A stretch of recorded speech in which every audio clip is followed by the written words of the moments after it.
Anji. Good morning. Welcome to the second session of the e-Cardiology module. I request our President IIP Delhi, Dr. Pankaj Garg, sir, to please say a few words. Good morning, all dear delegates, dear chairpersons, faculty, and the coordinators of this program. It's my pleasant duty to welcome you all to our master class in pediatric cardiology. For last few years, we have been doing master classes in different specialties, and this is a turn of pediatric cardiology now. It is going to be 12 sessions, and today is the second session.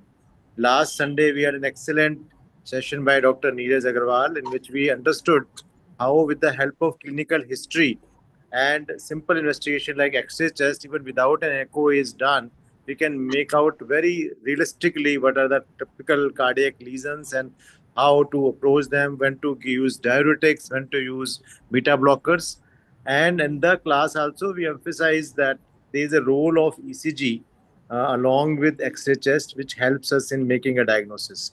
So even before echo is done, today we'll be discussing ECG, and we have Dr. Atul Prabhu as the speaker. But before I hand over to Dr. Atul, it's my present duty to welcome Dr. Sushma Kirtani. She is our respected senior member, CIP EB from Goa. Welcome you, ma'am. Yeah, thank you so much. And Dr. Ritesh Sukarmala is another chairperson for the today's session. And at the same outset, I am very happy to welcome Dr. Neeraj Agarwal, Dr. Midul Agarwal, and Dr. Jay Relan, who are the pillars of pediatric cardiology in Delhi and especially in our institute like Sir Gangaram Hospital. So welcome you all, and over to Dr. Ajay for proceedings. Thank you, Dr. Ajay.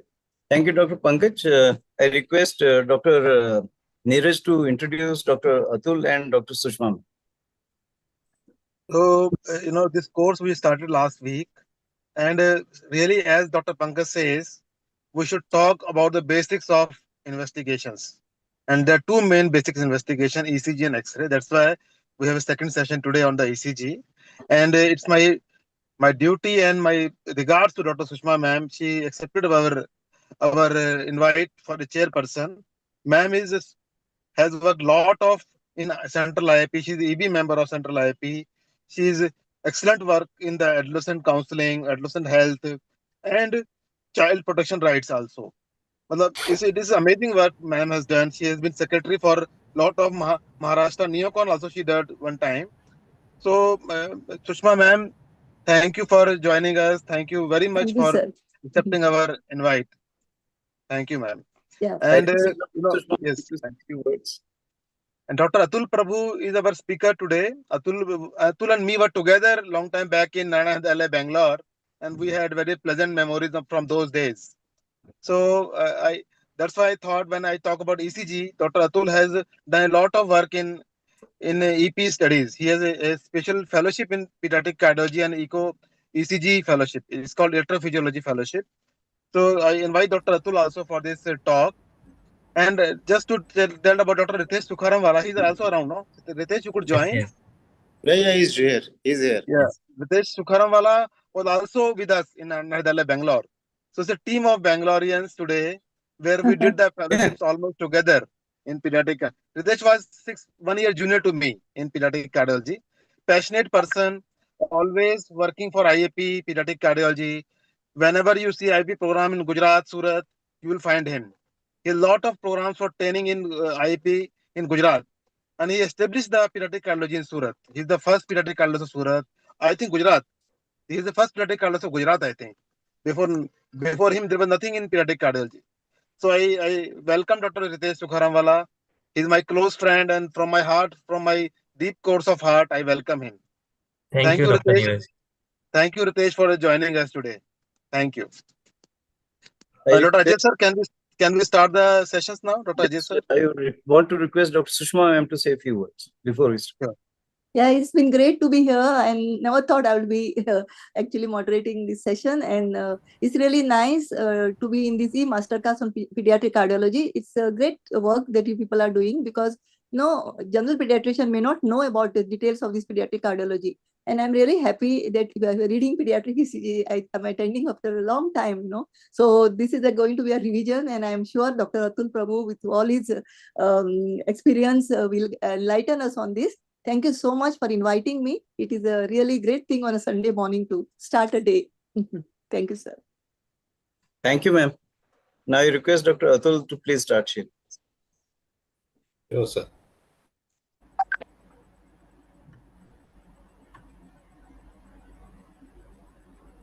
Dr. Ritesh, you want to say something? Yeah, I just have a message for the pediatric, our pediatric residents. See, the pediatric ECG or the ECG has always been a tough time when we also did our pediatrics.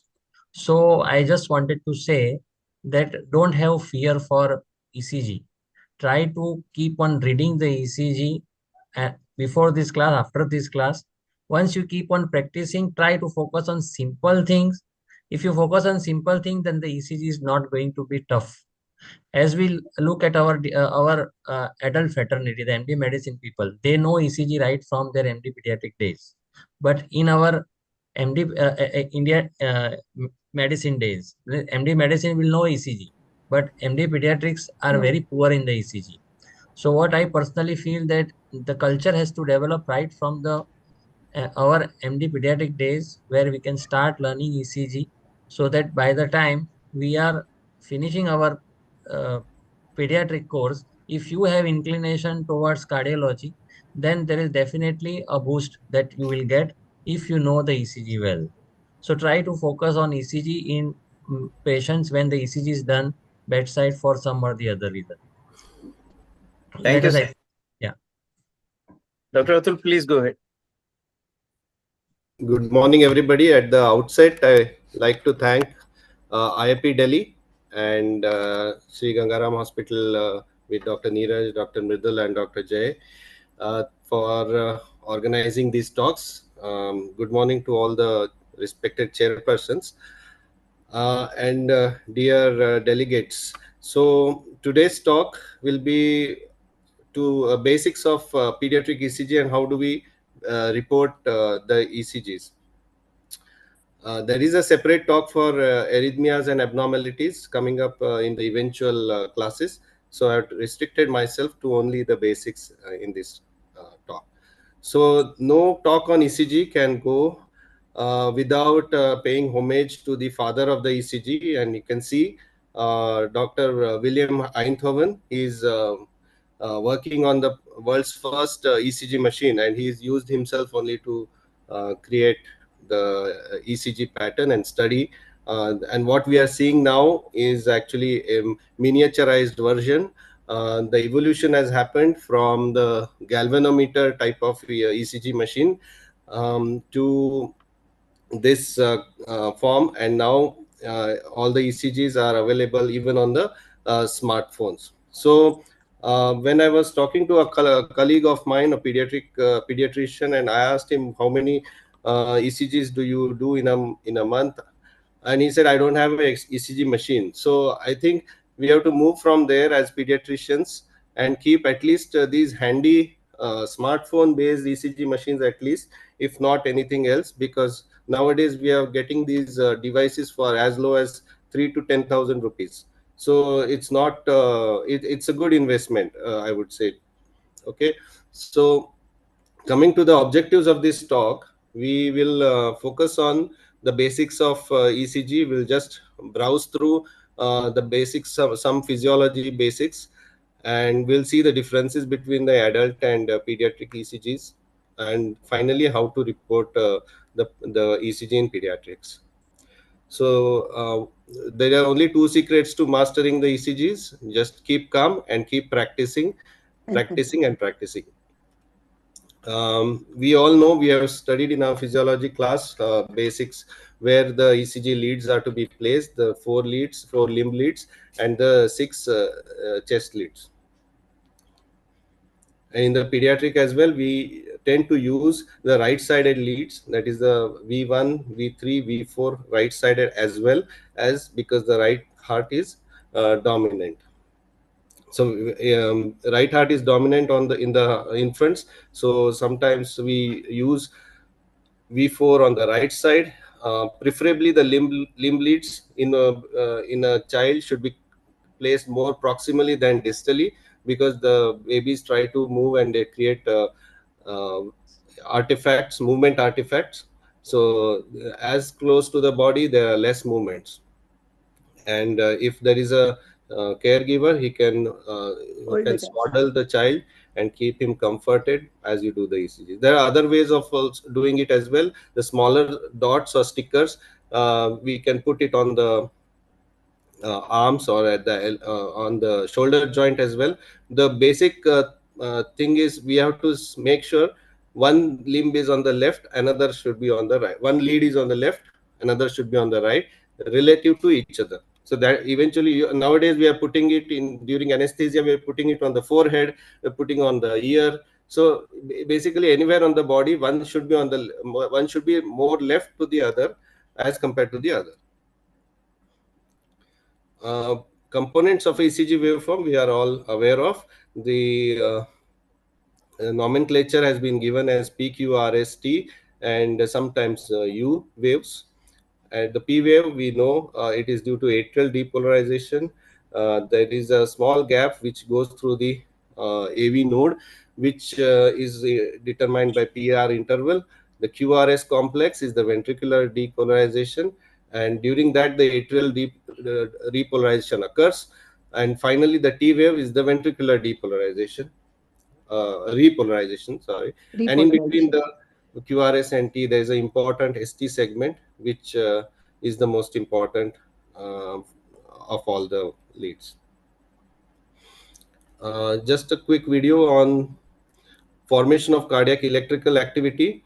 So we see that the cell membrane, cardiac cell membrane, has channels, and there is formation of electron, the ions across the channel. So there is a basic potential called resting membrane potential, and these ions are arranged across the cell membrane. So intracellularly we have more potassium, and extracellularly we have less potassium and more sodium plus calcium. The pump keeps on bringing in potassium and pushing out sodium and calcium. But when a certain threshold is reached, then the potassium starts going out, and the calcium as well as the sodium channel, there is a sudden insurge of all the sodium channels, of the sodium ions through the channel, which leads to sudden upstroke. And that is the reason for the depolarization. So this purple one is the resting membrane potential, then the yellow one is the depolarization, then the sodium channels close, that leads to that is repolarization. Sorry.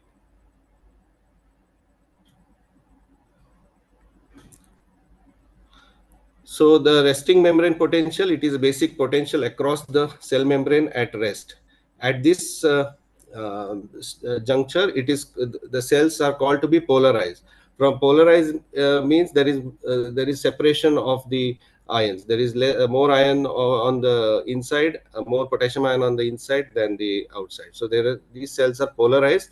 The resting membrane potential is different in different types of cardiac cell. In atrium and ventricles, it is -90, while in the pacemaker cells, that is either the SA node or the AV node, it is lesser. So they have a higher threshold of, they have a lower threshold of depolarization. What is excitability? Excitability is the ability of the tissue to respond to a stimulus. And cardiac cells, excitability depends on how much sodium channels are available in that tissue. The sodium channels are the channels responsible for excitability, as well as they are also responsible for this concept of refractoriness. So refractoriness is the inability, the exactly opposite of excitability. It is the inability to respond to a stimulus. So each tissue has its own ability to be excited as well as be refractory, and it is all dependent on the sodium as well as the potassium channels. This is the area where the antiarrhythmic drugs act on, and they change the ability, excitability, refractoriness of the tissue so that the arrhythmia doesn't occur. So just the concept about refractory period. Total refractory period is after the depolarization till the onset of the next depolarization is absolutely refractory period. And then there is a relative refractory period where a higher threshold can still create a stimulus. And this refractory period is a safety mechanism of our body so that extra impulses don't create a arrhythmia. So reduction in refractory period leads to arrhythmia. So increase in refractory period also, excessive increase also leads to arrhythmia, but a adequate refractory period prevent arrhythmia. So we study about the cardiac action potential as well. The cardiac action potential is it has 5 phases. The phase we saw in the video, there's a phase 4, which is the resting membrane. Then there is a phase 0, which is a rapid depolarization. After the rapid depolarization, there is a plateau phase in cardiac muscle fibers, and the plateau phase is due to calcium ions. Then there is a rapid repolarization, and again slow building up of the resting membrane potential. There is the 2 graphs. One on the left is that of a cardiac muscle, and one on the right is that of a pacemaker tissue. The pacemaker tissue has a relatively slow depolarization, but it does not have the plateau phase, whereas it's only depolarization and repolarization. Whereas the cardiac muscle has a very rapid depolarization, so it is more excitable, but then it has a plateau phase, so the refractoriness is higher. So when we look at the pediatric ECG, so we should know that is it just a small adult or is it something different? There are changes. There are changes occurring in the body throughout the life, and then kids from 0 to 18, their maximum changes occur. When babies are born, they have a higher heart rate. They are right ventricle dominant. They have a higher pulmonary vascular resistance. So the ECGs, which are otherwise abnormal for adults, could be normal for babies.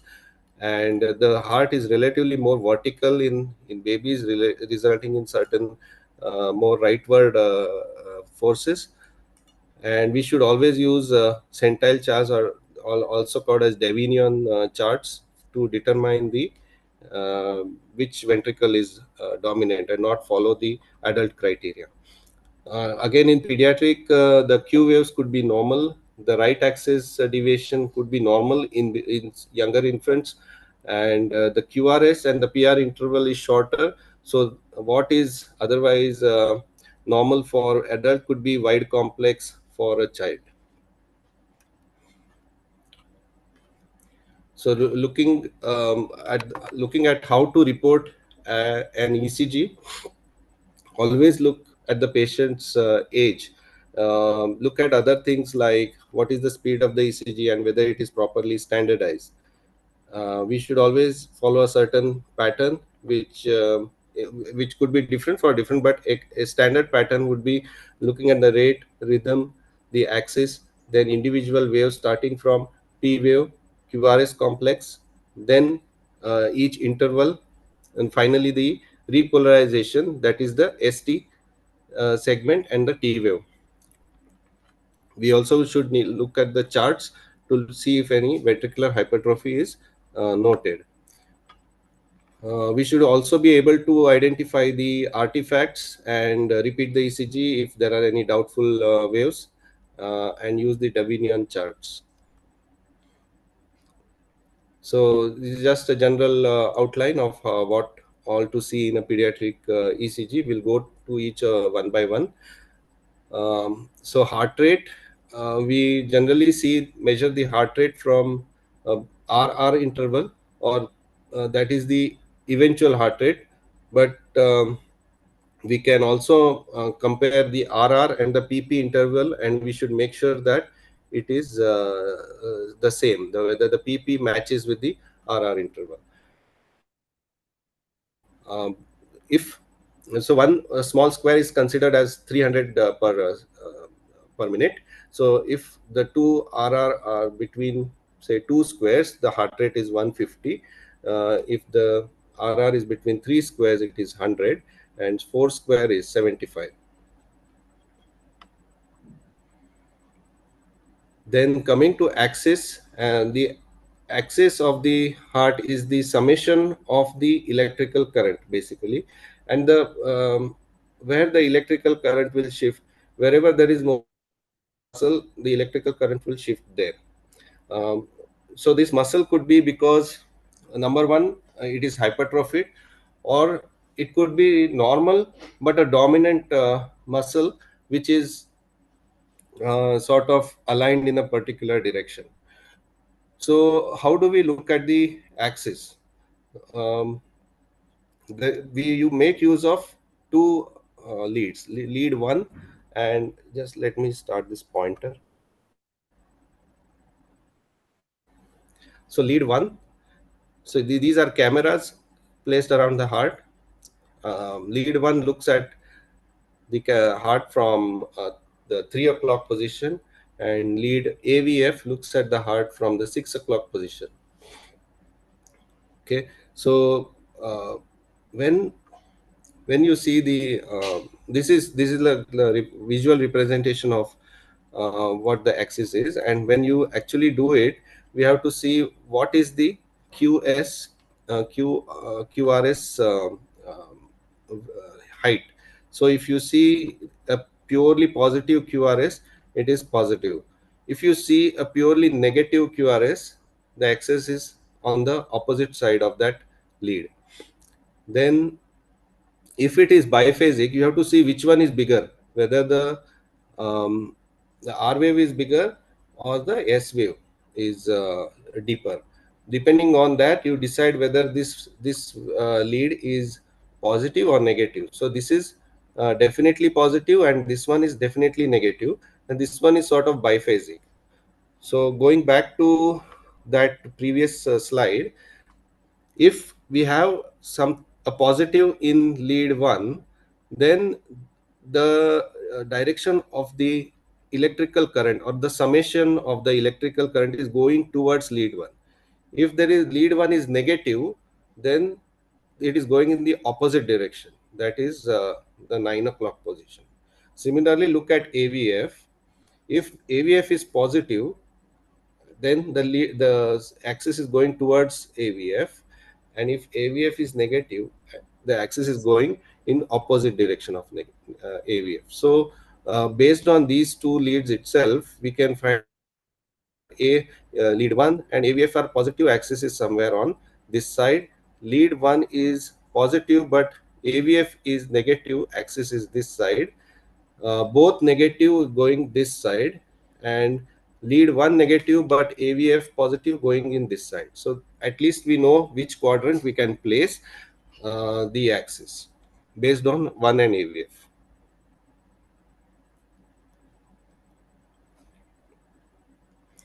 So this is another depiction of the same axis, plus also understanding how the chest leads look at the heart.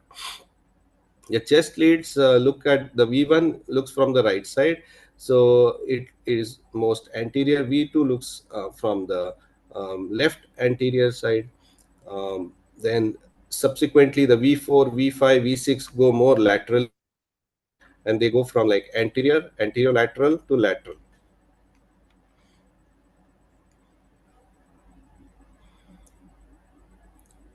So coming to rhythm, and then we always report as sinus rhythm. So what is really sinus rhythm?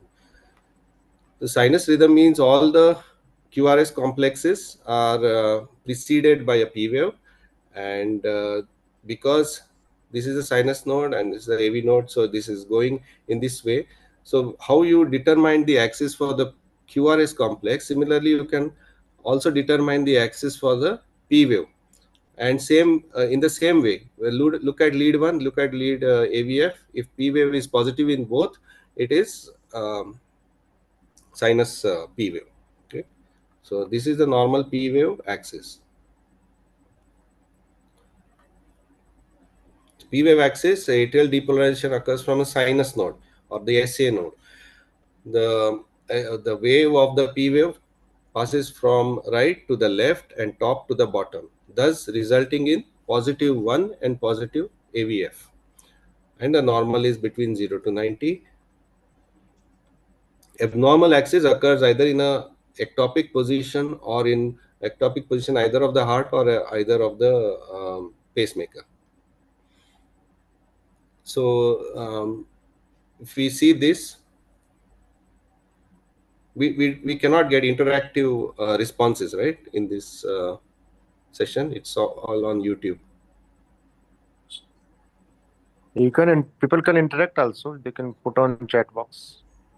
Okay, but chat box is not visible to me in this So slideshow. Pankaj sir, Yeah, yeah. Sir, can we ask wait for a second, ask people to respond, and then Jay is there on the question and answer session. We can do that. We can do that Yeah. also, no problem.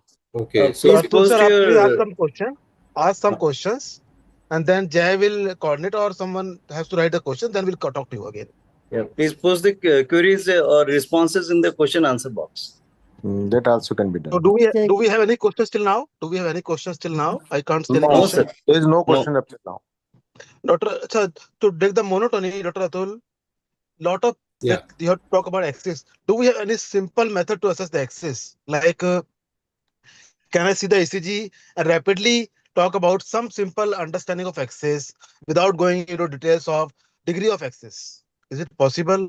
yeah. So see, there are two things. Number one, very basic thing. First thing you should see, lead 1 and your V6, they should look similar. Okay, if lead 1 is somewhere and lead V6 is not the same, then you should suspect that the limb leads has not been placed properly. So cardinal thing, number one, lead 1 and V6 should be absolutely similar. Secondly, look at the AVL AVR leads, and if you find that one of the leads is positive, you know that the axis is towards So towards that. Usually one and AVL are positive. Okay, so on this present ECG which you are showing, can you demonstrate how to see axis? Some questions also there. How to see axis in this ECG? Yeah, so we have In this axis. particular ECG. We can see here. Look at the axis of the P wave.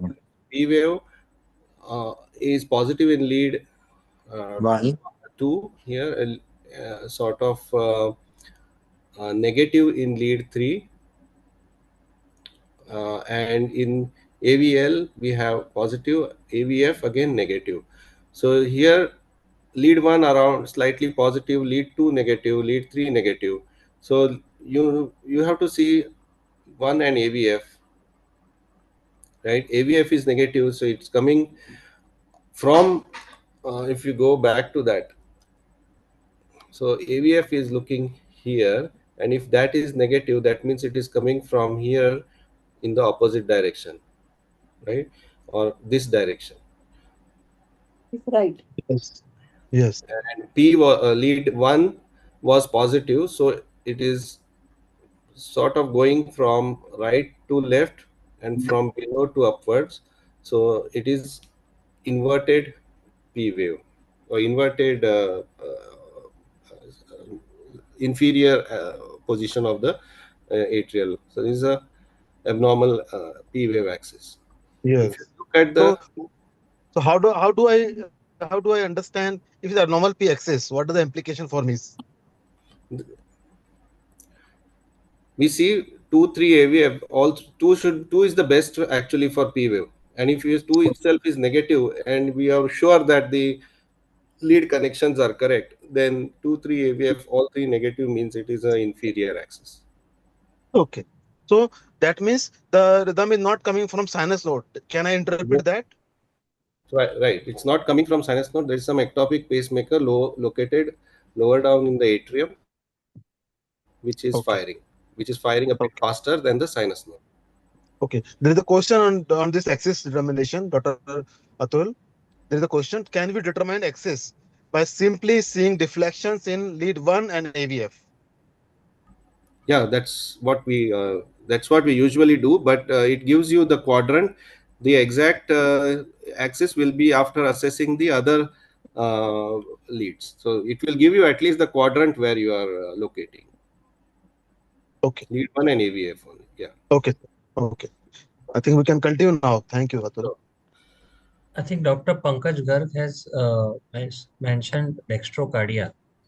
So, like, So lead, if the lead, its P wave is inverted in lead 2, does it indicate dextrocardia? That's what I wanted to ask.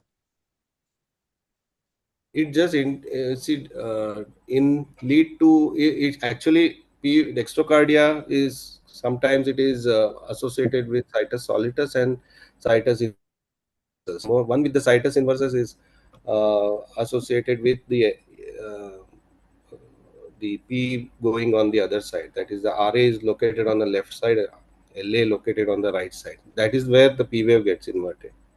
But lead 2 is not dextrocardia. Lead 1 and AVL are the ones which is suggesting the P wave is going from right to left. So in dextrocardia, it will be opposite in those leads. Okay. Lead 2 will be suggestive. Lead 2 is the inferior lead. If you see, so either it's a dextrocardia or a levocardia.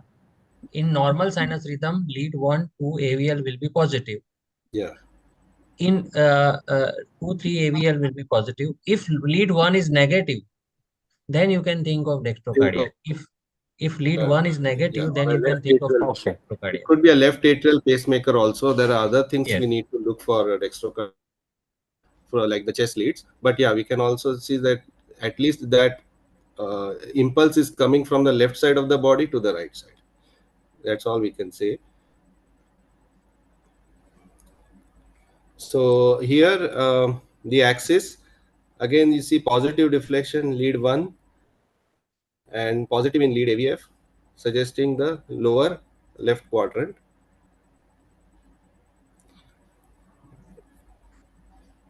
So P wave I will not touch too much on abnormalities, but P waves are best seen in lead 2, and the um, RA enlargement is seen by a taller P wave, and LA enlargement is seen by a bifid type of T wave. P wave. So coming to the gap between the P and the QRS, which is called as the PR interval. The PR interval is produced by decrementation of the conduction at the AV node level. So AV node works like a bottleneck where all the impulses are coming and getting transmitted to the ventricle, and hence that bottleneck has been given a safety mechanism that if there is too many impulses, it tries to impulses coming. So the normal PR interval in a newborn is not more than 160 milliseconds, whereas in an adult it is approximately 200 milliseconds at the upper limit. Short PR interval is seen with conditions like WPW syndrome, also called as pre-excitation, in which you will get this kind of the PR interval, and the P and the QRS will be almost very close to each other. So we've seen how the QRS axis is determined.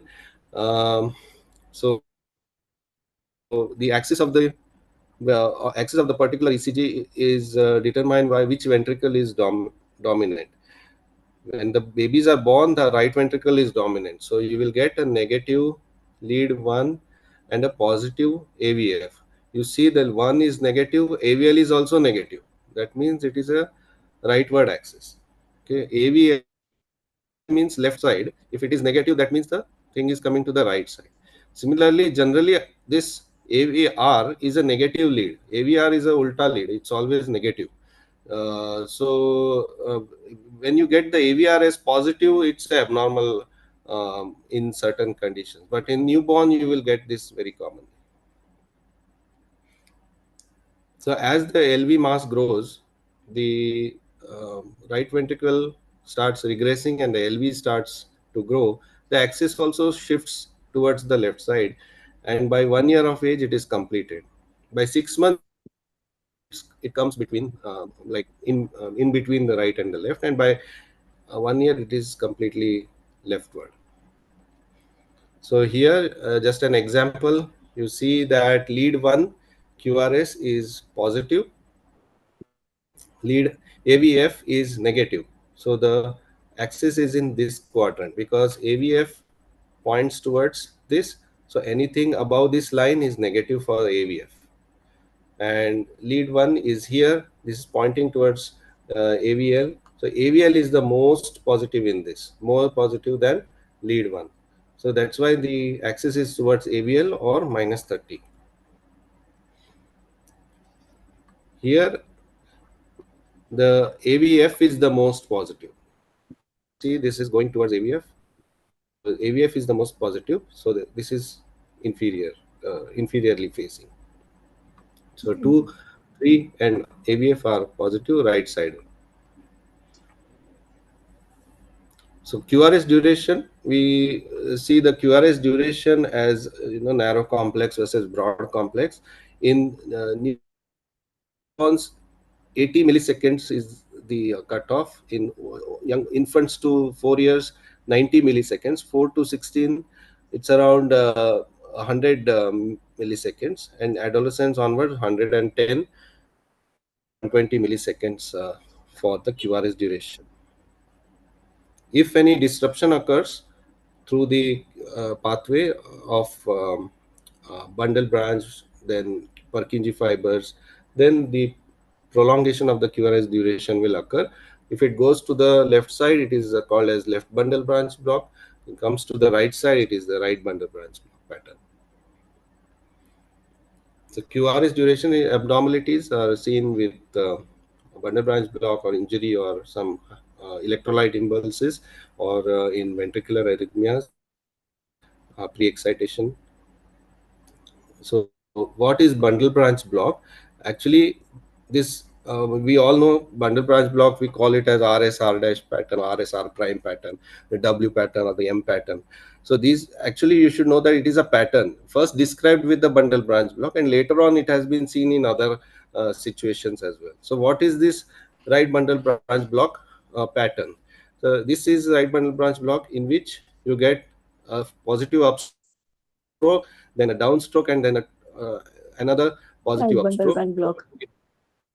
Small AVR. r, s, small s, and big R prime pattern.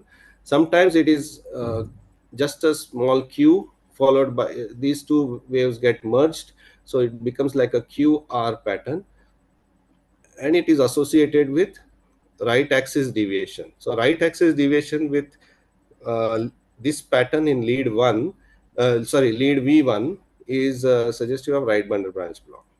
Now you remember this pattern, and the same pattern is if it's seen in the lead V6, it is a left bundle branch block pattern.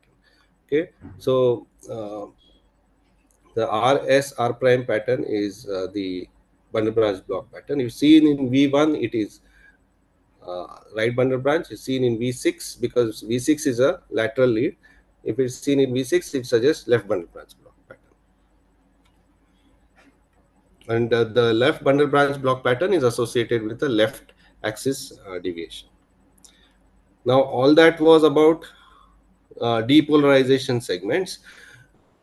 Now, from after QRS, we have the ST segment and the that is a repolarization segment. So between the depolarization and repolarization, the complete interval is called as the QT interval. And the QT interval starts from the onset of Q to the end of T. And it's whenever we measure it, we divide by the root of RR interval, which is called as Bazet's formula. to get the corrected QT, because the QT interval will change with the heart rate. So to get the corrected QT, we usually use Bazzett's formula. And if we usually draw a tangent across along the T wave slope, down slope, and wherever that tangent meets the isoelectric line, that is the end of the T wave. We don't consider the U wave in that. Normal QTC is around 440 milliseconds, less than that, and it should not exceed. And in initial part of life, you may have a transient QTC prolongation, which has to be seen or followed up, and then we generally see that it normalizes after some time, unless it is a primary channelopathy. So prolonged QT intervals are seen with long QT syndrome and other situations like drugs or myocarditis or any cardiomyopathy or metabolic abnormalities. So Q wave is a very small but very significant wave, and it just indicates that there is a depolarization from the left to the right of the interventricular septum. So because it is coming from left to right, it is negative and going down. So it's generally narrow and less than 5 millimeter. But if it's slightly wide and deeper, it's suggestive of either volume overload or some ischemia involving the ventricular septum, or some old ischemia involving the ventricular septum muscle. So normal Q waves are these. You see, the pathological ones are spiky and deeper. Abnormal Q waves, they are seen with right ventricular hypertrophy, or they are seen with volume overload and myocardial infarction. One common example is L kappa.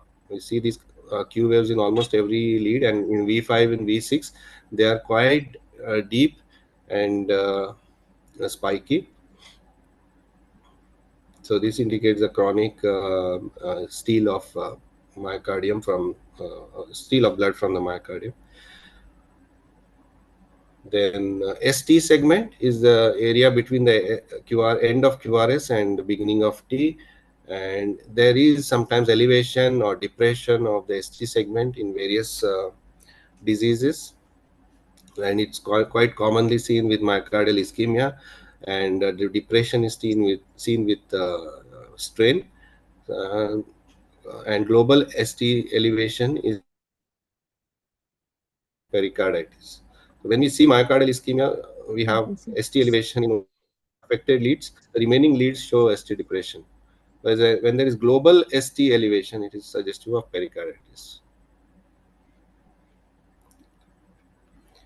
Then coming to ventricular hypertrophy, we saw that we have to use the charts to see which ventricle is hypertrophied. But generally what we do is we see the lead V1 and see what is the R wave. So R wave in lead V1 is suggesting the right ventricle, because V1 is a right anterior lead. Okay, so and the S wave is suggesting the left ventricle. And conversely, in V6, the QRS, the R wave is suggesting the left ventricle, because V6 is a left-sided lead. So just V5 and V6 are left-sided leads. So when we see the height of the R wave is taller in V1, we know that the right ventricle is quite dominant. Okay. However, for confirmation, we have to use the charts. So T wave is generally upright at birth and becomes inverted by 1 week of age. This is because I think the pulmonary vascular and the change from fetal circulation to transitional circulation to a mature circulation occurs. So these changes bring about changes in the ECG as well.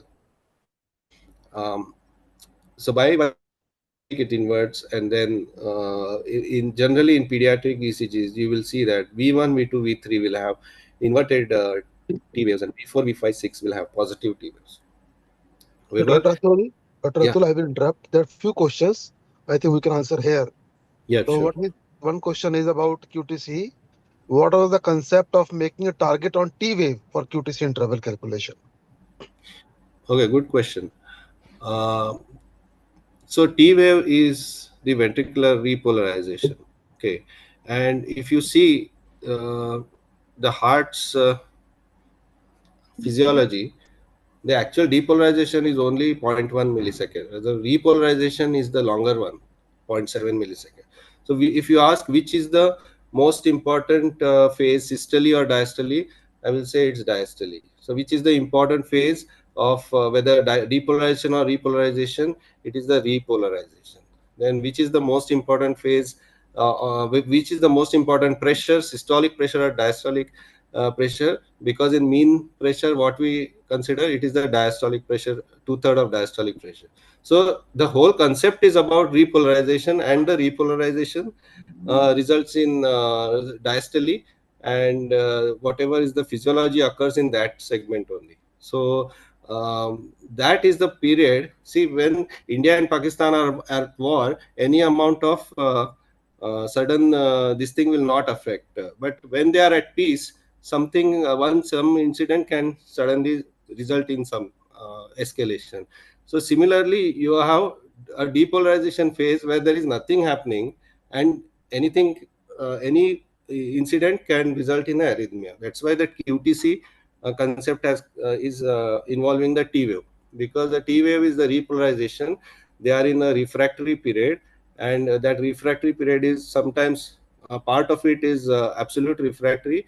That is still the upstroke of the T wave, it is absolutely refractory, and the downstroke of the T wave is relatively refractory. So the longer the repolarization, the more the chance of a sudden ectopic, which can result in a arrhythmia. So that's why they have looked at the QTC interval. I hope that explains Yes, your thank you, question. Atul. Thank you. Thank you very much. Yeah. So any other question is there? On one more question, if you can answer here right now. Now, in the pediatric group where we talk about the pediatricians, we have two, three questions. One is on the screen already. See, all newborns have RVH. So, how would I say it's a pathological RVH versus physiological RVH in a neonatal life? I think there's an answer on the screen. You can elaborate on that part also. Second question is about sinus arrhythmias. Lot of children come to us with sinus arrhythmia interpretation. So they say child has irregular rhythms. So how do I rule out sinus arrhythmia versus I say normal rhythm? So these two questions I think we can answer before proceeding ahead. Okay.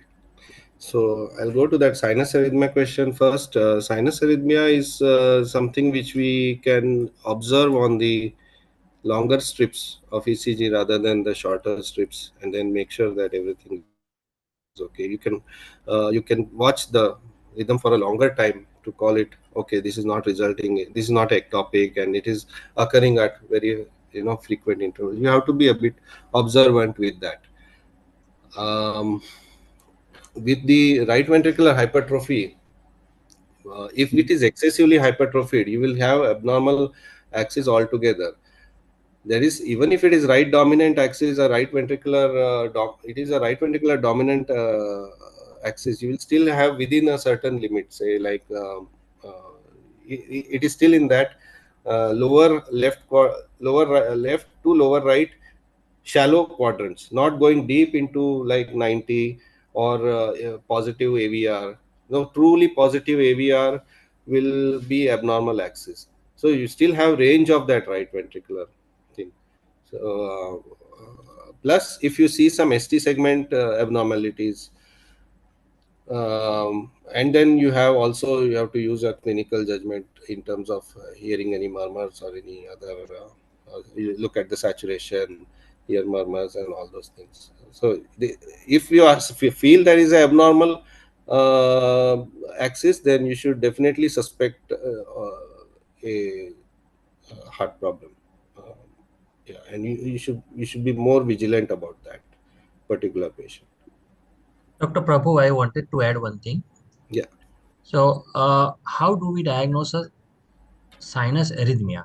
Like, it's a very common thing that a pediatrician auscultates in his OPD and he feels that there is abnormality in the rhythm. The beats are not coming at a regular interval. So, when the beats are not coming at a regular interval, pediatricians suspect that there is a rhythm abnormality. So when there is a rhythm abnormality suspected based on auscultation, you do the ECG and try to find out whether the rhythm is a sinus rhythm. So what is a sinus rhythm? Sinus rhythm means all P wave is preceding the QRS, PR interval is constant, and you have a normal P wave axis. So if you have all these three criteria fulfilling, despite difference in the RR interval, then we can definitely tell that this rhythm is arising from the SA node. The rhythm arising from the SA node is known as sinus rhythm. And because there is variation in the interval of R to R, and this variation is coinciding with your respiration, then you define that rhythm as a sinus arrhythmia.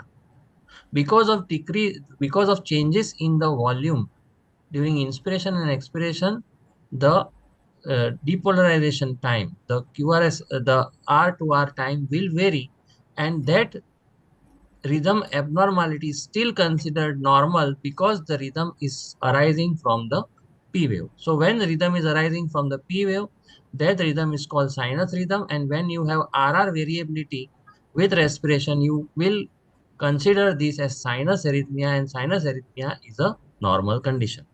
That is a very common scenario that we see in our pediatric practice. On auscultation, you see rhythm abnormality. Just do the ECG, and whether it's arising from the P wave, whether it's a sinus rhythm, you confirm, and nothing to worry. So this was just a clinical implication what Dr. Prabhu has said. Yeah, perfectly mentioned. These are normal. And actually, to be honest with you, if you increase the speed of this ECG, even what is not apparent to you as sinus arrhythmia will become apparent to you as sinus arrhythmia if you see the intervals. So the sinus arrhythmia goes on throughout the day, but actually we can only perceive it when it is more pronounced at a lower heart rate. At a higher heart rate, we probably will not be able to identify sinus because it is driven by sympathetic activity now.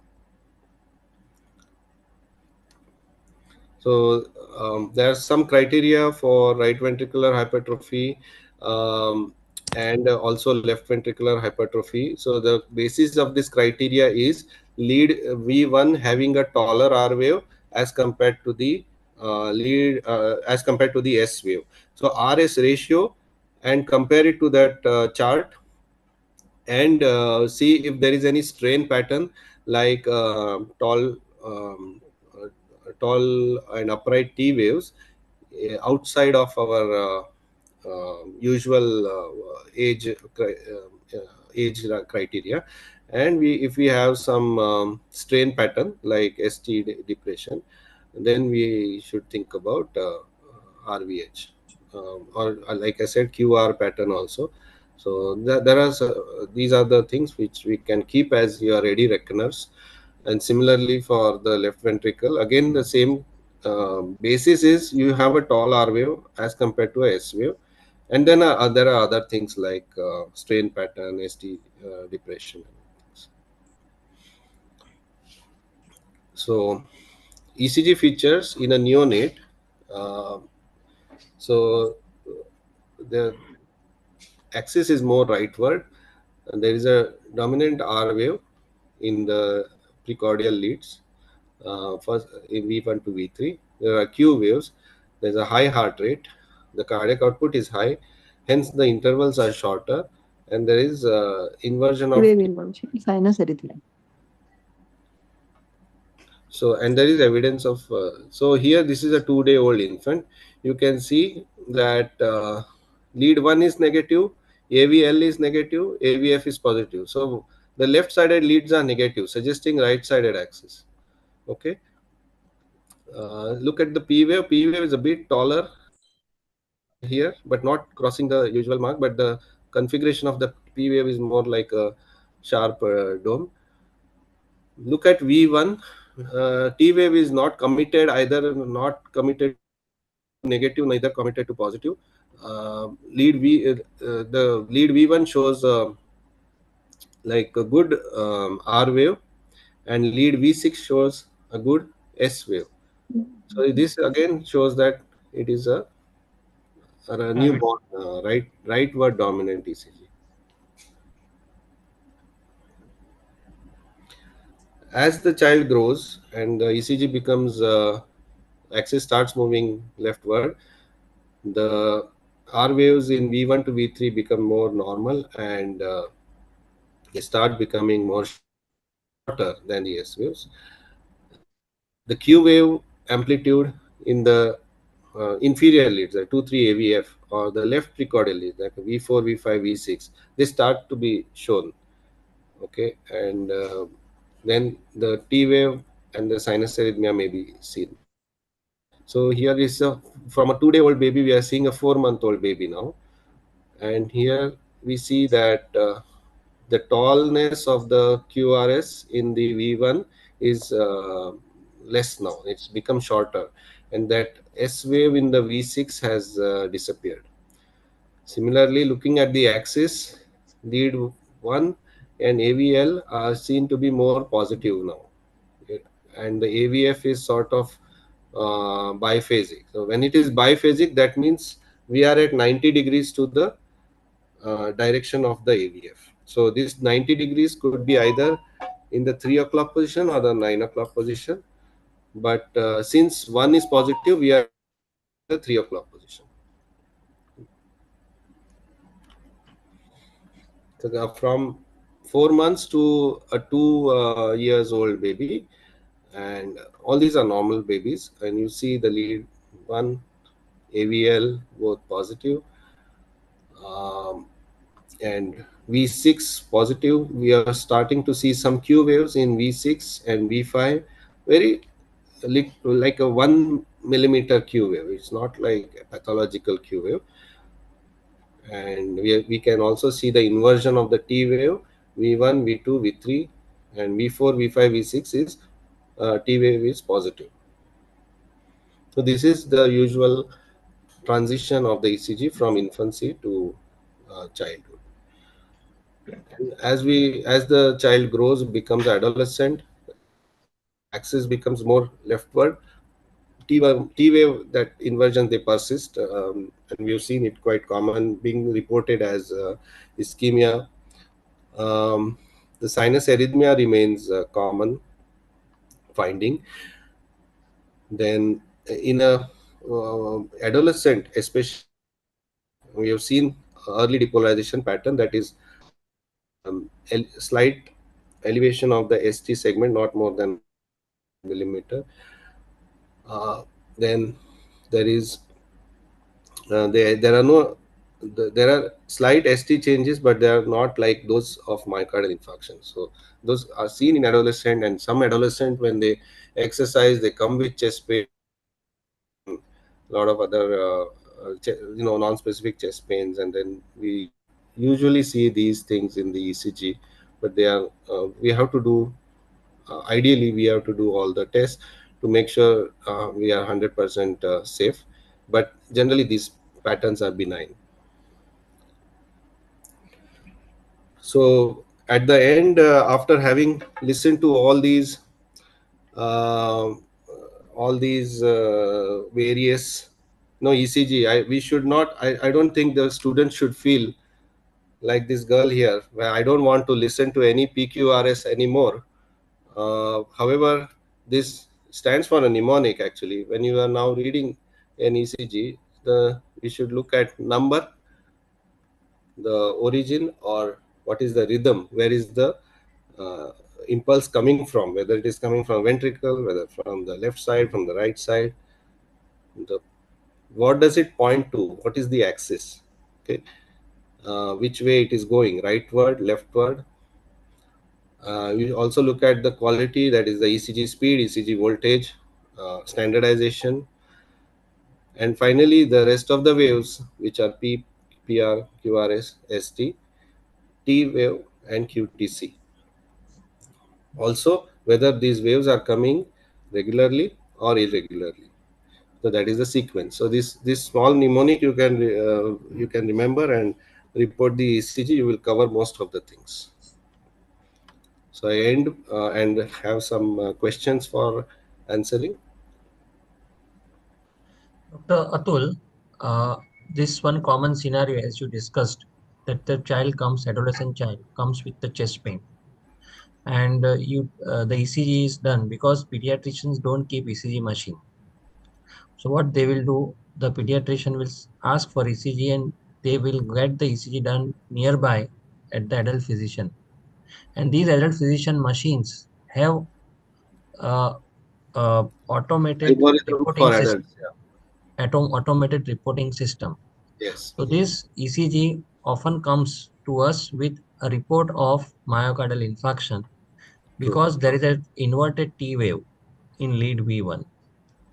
So I just wanted you to clarify till what age we should consider that T wave inversion should be positive and should not be considered as myocardial infarction in this scenario. Good question, Dr. Ritesh. Actually, see, the myocardial infarction as such would result in multiple other findings. Now, only T wave isolated inversion, V1 to V3, that is a juvenile pattern, with which is at rest as well as with exercise, not changing, no other changes in the ST segment or the QRS duration. We have to do all these patients. We still have to do a exercise stress test or TMT to make sure that there is no inducible ischemia.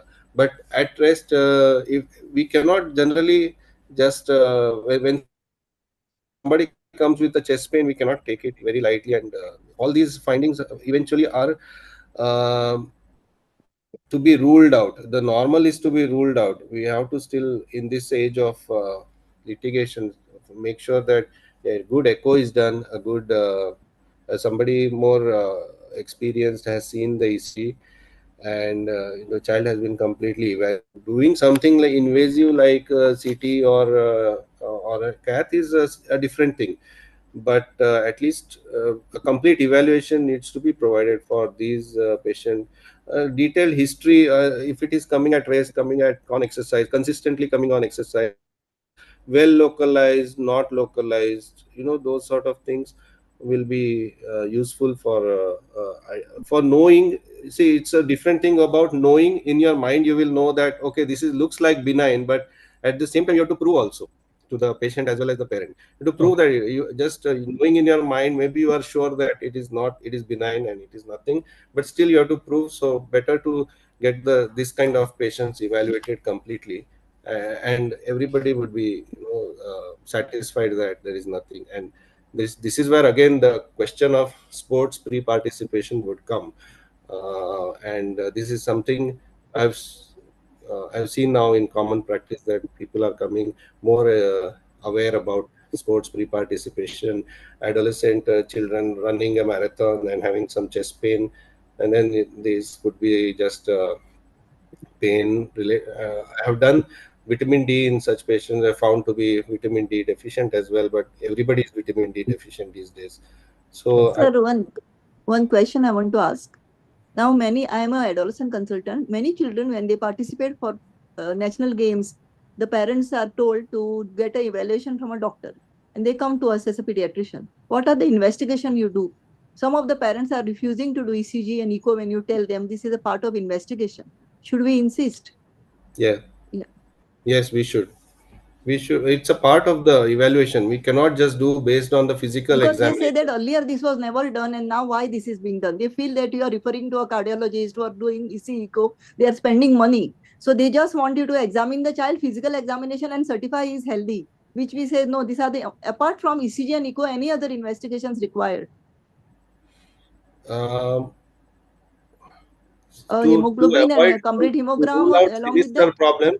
Yeah. To rule out sinister problems, definitely a TMT would be required, because the child is going to enter into competitive sports, and then we have seen some athletes falling dead on the football field as well. Yeah. So it may be a rare occurrence, but if you ask me, I would do TMT in each of these patients who come for it, along TMT, Holter, ECG, and echo. These four things I will do to be 100%, not 100, but nearly 100% sure that there is nothing. In spite of this, you have something related to the heart. We may not be able to find. Maybe the sudden cardiac arrest is probably the first symptom in such patients. So we have to counsel them that way, and this practice has to change at some point. I mean, it's there are. Should we do ECG to rule out long QT interval? Sorry. At least an ECG to rule out long QT interval, because At least ECG to rule out long QT, yeah. But long QT or sometimes even in long QT syndrome, you may have a period where the QTC is normal or just about at the borderline, and then it increases during exercise, or it may be varying with the time. So all these patients in long QT, we note the QTC during resting phase, actually, the recovery phase after exercise. I think in these certificates we can write on a careful physical examination, so that we specify what examination has been done, and it takes away the liability. And also advise ECG and echo is advised for further evaluation. At least write on careful physical examination, so that the liability is gone. No, these countries like Japan have very extensive sports pre-participation evaluation, and all these are findings done in school. Whoever is interested in participating in high intensity sports are subjected to all these evaluations. So we have to explain and use our counseling skills to explain to these parents. I would add few points here, Ajay sir and Atul sir. I would add few points here. 5 years back, I'm audible. Some network issues here. Yes, So 5 years back, Dr. Anupam Sadeva had a meeting for sports pre-participation screening protocols in India. Currently, we don't have any such things in our country. Then we discussed what is available in world literature, what they are doing. And you will surprised to know even US is not doing ECG routinely, because they say it's not feasible to do ECG in all cases. Similarly, but when you go to Iran, they have a mandatory protocol to do ECG in all pre-participation sports screening. And basically, as Dr. Ajay said, QTC interval has to be ruled out. At least at basic levels, ECG has to be done in Iran. And they found a lot of patients with long QT asymptomatic, which they refused from their sports participations. But in a lot of countries, including ours, ECG is not mandatory currently. IEP has to come up with some protocols so that we can do this. Similarly, BP, blood pressure is also upper and lower limb blood pressure, basically. Lot of coarctation patients are missed. We know this. So then the point was, should we take BP in lower limb also? Should we check femoral pulses also? Then the concept came, 14-year-old female child, you don't want to check the femoral pulses.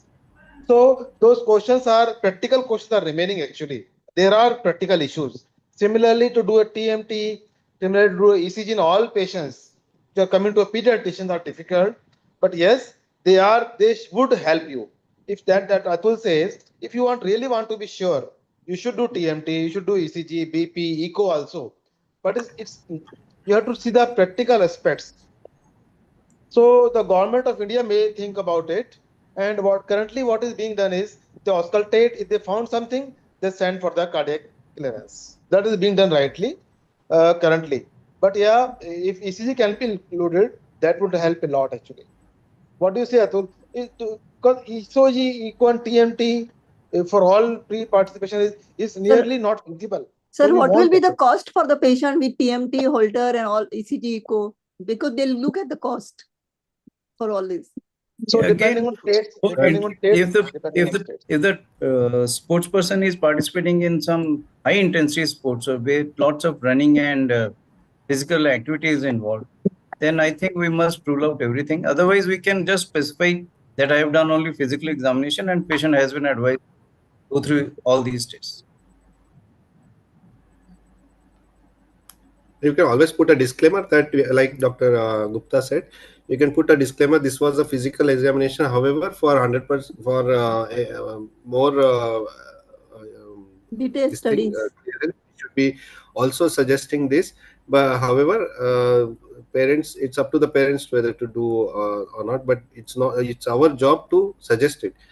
And then at least in the eyes of law, we will be safe.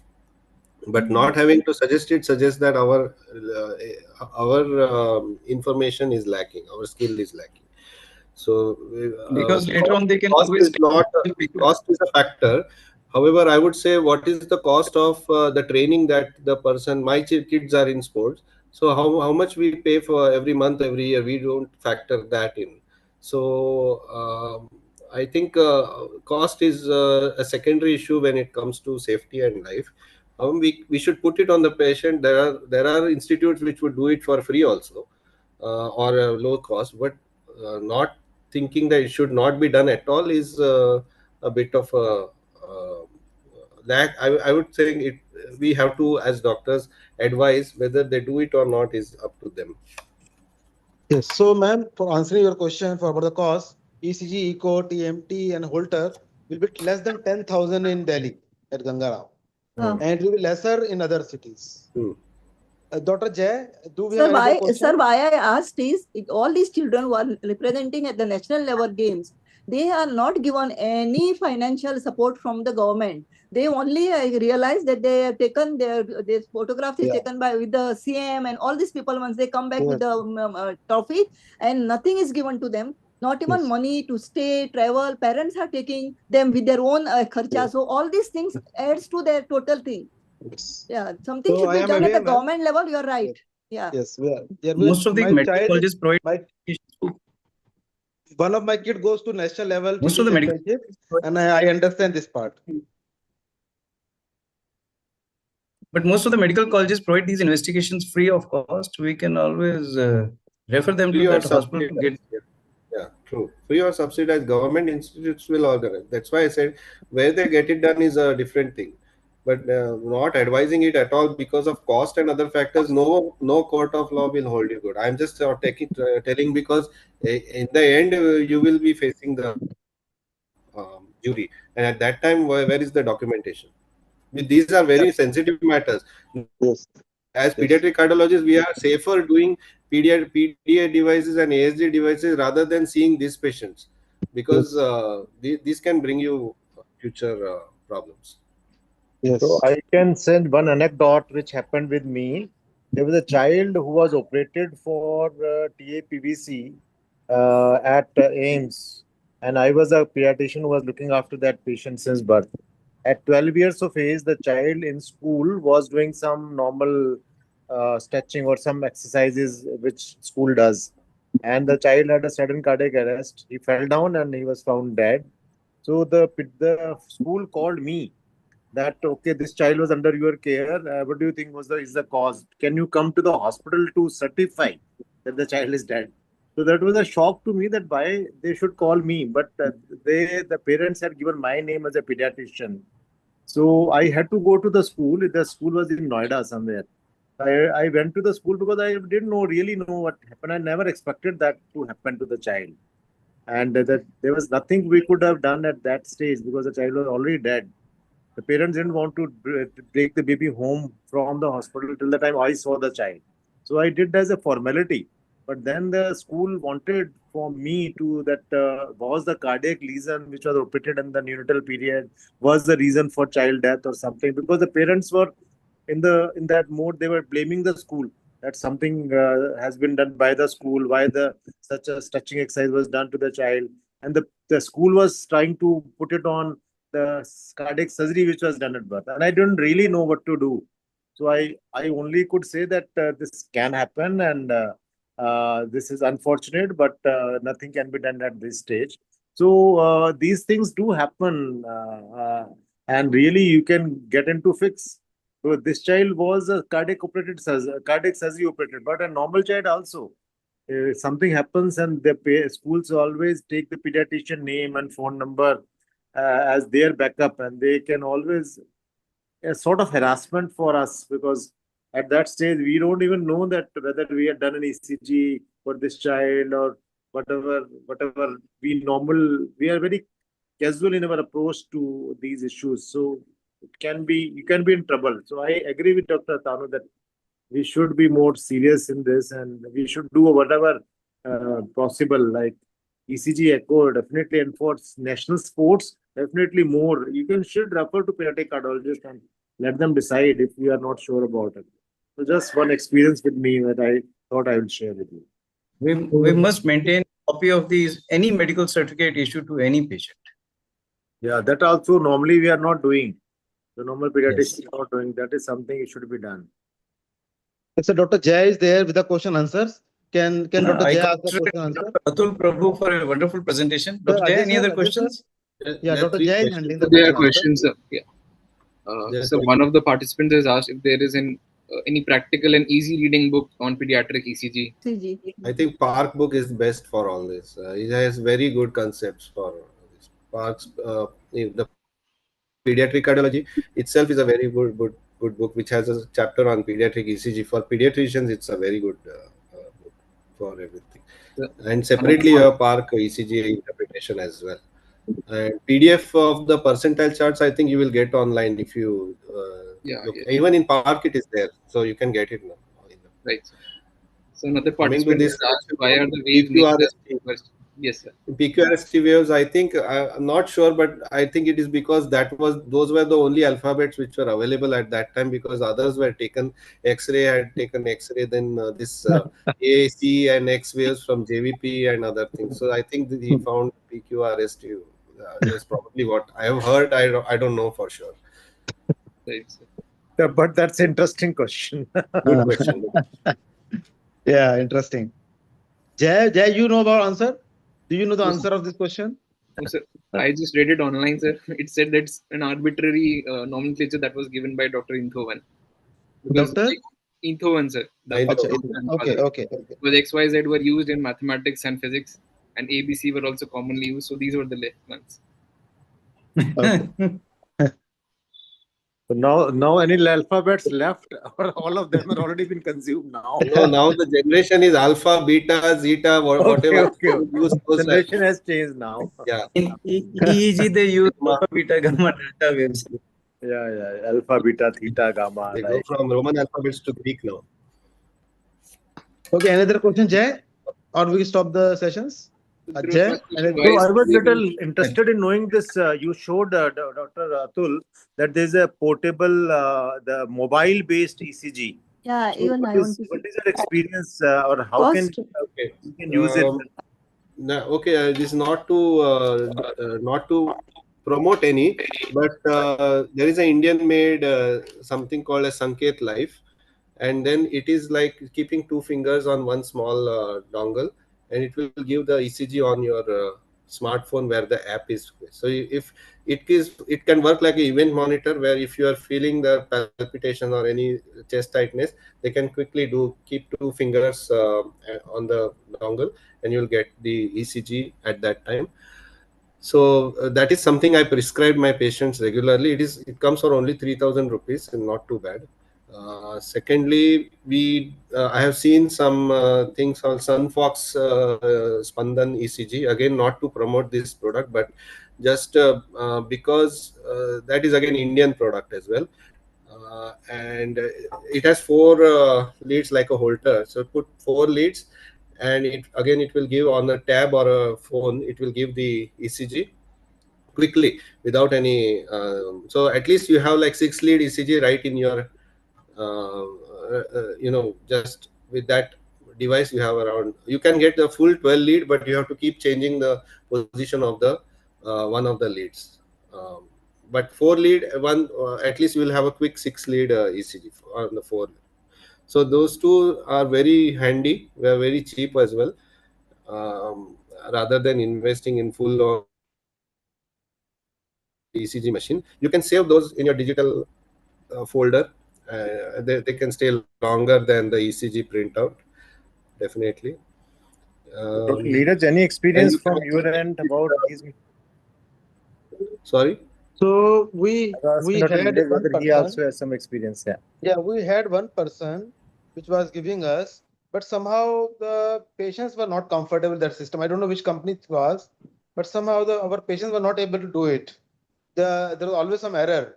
So they have to, there is a learning curve. It's easy process, but they have to learn how to do it depending on the understanding. You have to put your fingers or thumb, something like this, but somehow my patient could not do it. Maybe the state of the patient matters. And we're trying to train them more and more before we give the machines to them. Because we use it for infrequent HVT patient basically. When they say I have palpitation, arrhythmias, we use that machine actually. Yeah. But it's not readily available. In our part of country, North India, it's costly, around 20,000 something, not 3,000. But I will talk to Atul separately which company they are talking. Maybe it's an Indian variant, which we are not aware. Okay. We're talking about some international person possibly. Oh, thank you. No, previously you used to have the Alive Core. Alive Core was there. And now this Spandan, it's not Spandan, it's Sanket Life. Sanket LIFE Life. It's I think it's made by BARC or something. I'm not sure, but it's an Indian product. It's available on Amazon. Okay. Okay. Thank you so much. I think Dr. Ajay, we had a great session, and all the questions have been answered, or then anything left, Dr. No, any comments from Dr. Sushma Kirtani, ma'am? It was an excellent presentation. I really enjoyed. When Dr. Neeraj actually invited me, I was wondering what am I going to do. I'm more I think into for adolescent. everybody's. But I really enjoyed. It's a good learning lesson, and really, Dr. Atul presented it excellent way. Very nice, simple, simplified everything. I think with the suggestion of Dr. But Neeraj I feel these government policies, sir, maybe cardiologists should insist for the government for pediatrician from IAP also. The guidelines for before the sport evaluation, it has to come so that we can put it in our OPD and show the parents, because many times, and we take it as you said that it is, we take it at face level, we are very friendly with the patient and we don't take it very seriously till you get into problem. Because the same people who say you certify physically, we write and give. And even if we write, it is ignored. That a disclaimer can be put that this is what is recommended and parents are advised to do. And tomorrow this can happen. I had to share a patient's father who was very young, 40-year-old. He was a regular football player from childhood and has sudden cardiac death while playing football. He came 3 days before to show his daughter. He had 3 kids, 2 daughters and 1 son. Second daughter he had brought to show me 3 days before he died. And he comes from the work, he goes to play and is to coach the local boys in that area for football because he was to play at the national level. And this was never done. And he collapses, and before shifting to the hospital, he was brought right to the casualty. So it was a sudden cardiac death. And then after that, I told the mother to do all this investigation. Till date, she has not done because of the father. There is many times history of this. If you go into the details of the history, we should ask. So this is what happens. So sometimes then I have put it on the file, but then, sir, if something happens, then people ignore that. And then they start blaming the same for doctor that she did not or he did not tell me, I would have done. All these things comes out later on. It becomes very difficult for us. Yeah. I think we must promote BLS training, that basic life support, because many of us don't know how to do CPR properly. Also, these coaches, etc., they should be trained in the CPR. Everybody should be trained. All adults should be trained in BLS. That should be the motive. To the hospital. When something happens to you, a doctor will not be around. Yes, because it will take at least half an hour to reach any nearby hospital. Yes. And by that time, things are gone. So that is why during BLS, you should go to nearby parks, nearby schools, colleges, police stations, fire stations. I think, ma'am, we can request AHA to make some guidelines for these sports because most of them are adolescents. Yeah. Yeah. Okay, Dr. Thank you. Ajay, we can wind up now. It's already Yes. 1 hour, 54 minutes. Yes. Thank you so much for a very lively discussion.